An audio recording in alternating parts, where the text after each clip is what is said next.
Hi everybody, Chris Egan from the Egan team at Berkshire Hathaway Home Services. So in this video, we're going to look at what is better, new construction or an existing property, and what would be better for you and your lifestyle.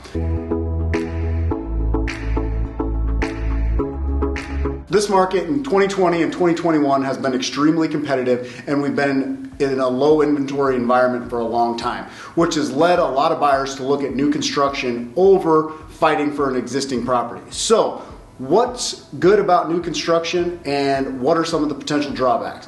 Well, with new construction, you get to pick everything exactly the way that you want it. You get to pick the floor plan, you get to pick the layout, the finishes, the colors, the paint, even the builder.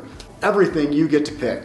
And in this market, one of the biggest benefits of new construction is that you don't have to compete with other buyers. Because you get to pick the lot and you get to pick the builder, there's generally not going to be other people competing for that same property if you're building from the ground up. And of course, with new construction, you do get a builder's warranty, and those will vary quite a bit. Generally, they're about a year-long warranty, but you will get that once you close.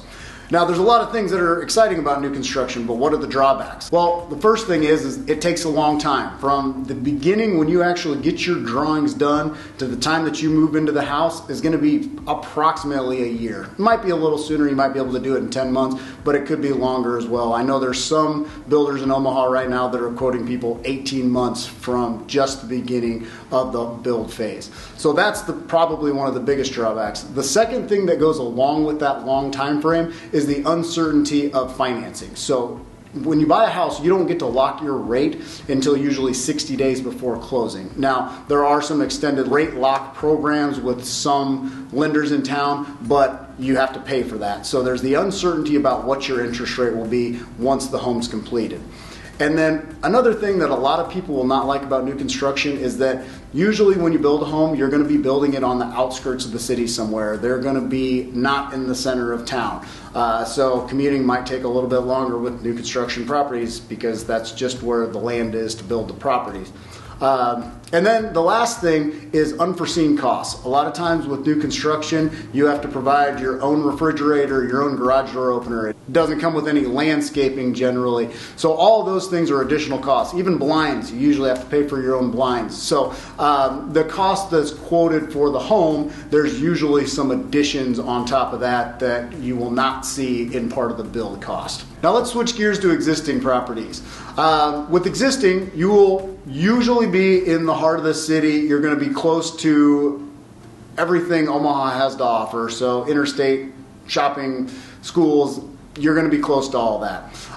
The other thing is in existing neighborhoods, you're going to have mature trees, you're going to have mature landscaping that somebody else has already paid for. So it's not something you have to do again.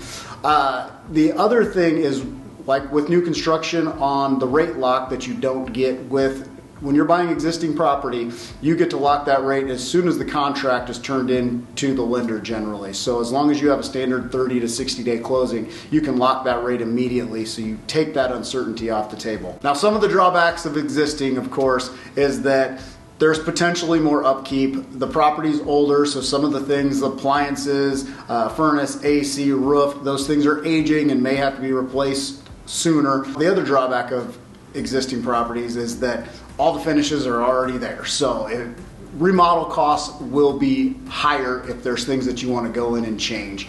But if you find a property existing that's exactly the way you want it, you will typically save money over going the new construction route by buying existing. Of course, we're happy to talk about both options, new construction or existing, and help you decide what's the best move in your situation. Thanks for checking out another video, and of course, don't forget to like and subscribe.